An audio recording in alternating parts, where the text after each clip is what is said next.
Hello, welcome to Tanima's day out. আজকে চলে এলাম আর একটা নতুন ভিডিও নিয়ে। আজকে তোমাদের দেখাবো একটা নতুন রেস্টুরেন্ট, যেটা আগে কলকাতাতে ছিল কিন্তু এই ব্রাঞ্চটা নতুন খুলেছে। রেস্টুরেন্টটার নাম হলো রামানি, আর এটা খুলেছে রয়্যাল ক্যালকাটা টার্ফ ক্লাবের ভিতরে। তো তোমরা দেখতে থাকো, তোমাদের এই রেস্টুরেন্টটা খুবই ভালো লাগবে। জায়গাটা খুব অ্যাস্থেটিক আর ফটোজেনিক। যারা ছবি তুলতে ভালোবাসো তাদের জন্য তো মানে কি বলবো, তোমাদের এটা খুবই ভালো লাগবে। এটা পুরো সাউথ ইন্ডিয়ান রেস্টুরেন্ট। দেখে নাও আমরা কি কি খেয়েছি। আমরা এখানে নিয়েছিলাম একটা মাইসোর ধোসা, একটা দই বড়া আর একটা মশালা কোক।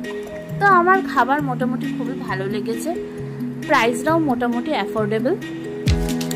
তোমরা এই ভিডিওটা দেখতে থাকো, আমি লাস্টের দিকে লোকেশনটা বলবো। যারা ছবি তুলতে ভালোবাসো তাদের জন্য তো এটা একেবারে স্বর্গ। লোকেশনটা এবার বলে দিই।